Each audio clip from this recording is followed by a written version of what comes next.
नमस्कार, बेधड़क खबर देख रहे हैं आप। मैं हूं आपके साथ शशांक। टीवी, अखबार, सोशल मीडिया, हर जगह एक खबर चर्चाओं में है। खबर क्या है? आंध्र प्रदेश के तिरुपति बालाजी मंदिर में दिए जाने वाला प्रसाद लड्डू या नैवेद्यम, जिसमें बताया जा रहा है कि उसमें पशुओं की चर्बी का इस्तेमाल है। ये एक बड़ा मामला है, आस्था से जुड़ा हुआ मामला है, लोगों की आस्था से खिलवाड़ हो रहा है। लेकिन सवाल ये है कि इसकी जांच इतनी देर बाद क्यों हुई, ये चर्चाओं में अब क्यों आया? क्योंकि न तिरुपति बालाजी का मंदिर नया है, न वहां मिलने वाला प्रसाद। अक्सर लोग वहां जाते हैं और अपने संबंधियों, मित्रों और लोगों के लिए वहां से प्रसाद लाते हैं। अगर उसमें पशुओं की चर्बी का इस्तेमाल हो रहा है और इसकी आशंका थी, तो इस पर पहले कार्रवाई होनी चाहिए थी और पहले चर्चा होनी चाहिए थी। लेकिन चर्चा से ज्यादा इस मुद्दे पर राजनीति है। राजनीति से ज्यादा जरूरी बात यह है कि मंदिरों में मिलने वाले प्रसाद में इस तरह की चीजों का इस्तेमाल क्यों हो रहा है। क्या ये सिर्फ तिरुपति बालाजी के मंदिर में मिलने वाले प्रसाद में ही है कि अयोध्या में बने राम मंदिर, काशी में बाबा विश्वनाथ के मंदिर में जाने वाले प्रसाद, या अन्य धार्मिक स्थलों पर जहां पर बाहर प्रसाद मिलता है, वहां पर इस तरह की सामग्रियां पहुंच रही हैं? और ये सामग्रियां बन कहाँ रही हैं, ये एक बड़ा सवाल है। घी, तेल, दूध, दही, इन तमाम डेयरी प्रोडक्टों की भरमार है। हर कंपनी इन डेयरी प्रोडक्टों को बना रही है। हर जगह ये डेयरी प्रोडक्ट उपलब्ध हैं और इतनी मात्रा में उपलब्ध हैं कि जिसकी कोई बात ही नहीं। ये बात हजम ही नहीं होती कि डेयरी कम होती जा रही है, पशुपालक कम होते जा रहे हैं, किसानों के पास जानवर नहीं है, तो इतना दूध दही कहाँ से आ रहा है? क्या इस पर कोई सवाल है? सरकार ये कह रही है कि हर खाने वाले पदार्थ पर एक सिंबल दिया जाए जिससे वह पता चले कि इसमें नॉनवेज है कि नहीं है।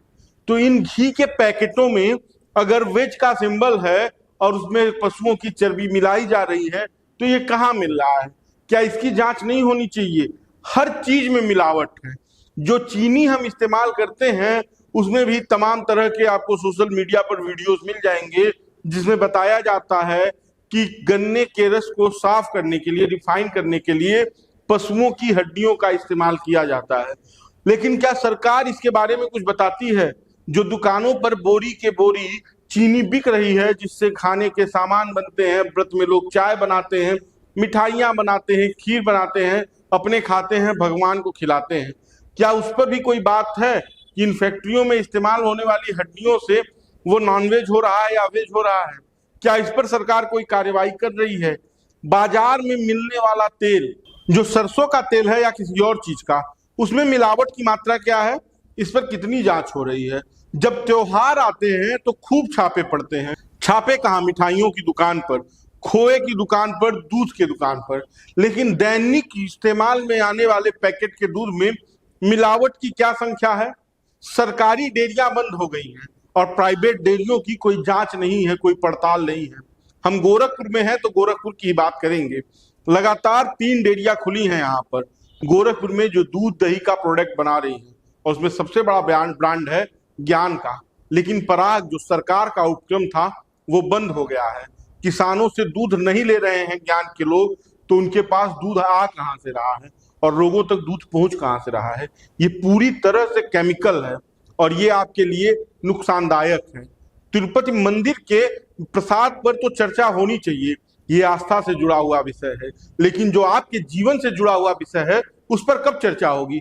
सरकारें, जिनकी जिम्मेदारी है कि वो आम नागरिकों की सुरक्षा तय करें और उनके जीवन के साथ खिलवाड़ करने वाले लोगों के ऊपर कार्रवाई करें, वो क्या इन व्यापारियों और इन बड़े धन्ना सेठों के ऊपर कोई कार्रवाई कर रही हैं? क्या गोरखपुर के गीडा में स्थित ज्ञान फैक्ट्री और जो मछली पालन के पास वरुण बेवरेज है, जहां पर घी दही बनाया जा रहा है, वहां फूड विभाग के लोग जाकर छापा मार रहे हैं, वो जांच कर रहे हैं कि यहाँ किस तरह से दूध दही बनाया जा रहा है? ये एक सवाल है। चर्चा में तिरुपति मंदिर रहेगा, कुछ दिनों तक रहेगा, खूब जांच होगी, खूब राजनीति होगी। लेकिन आपके जीवन के साथ जहां खिलवाड़ हो रहा है, वहां पर क्या हो रहा है, इस पर विचार करिएगा। क्योंकि ईश्वर आपके जीवन को नुकसान करने वाले लोगों के साथ क्या करेगा, ये तो बाद में तय होगा। लेकिन इन पदार्थों के सेवन से आपका क्या नुकसान होगा वो इसी धरती पर तय होगा। बाकी का आप बेधड़क खबर देखते रहिए। इस वीडियो पर अपनी राय जरूर दीजिए, वीडियो को शेयर कीजिए। धन्यवाद।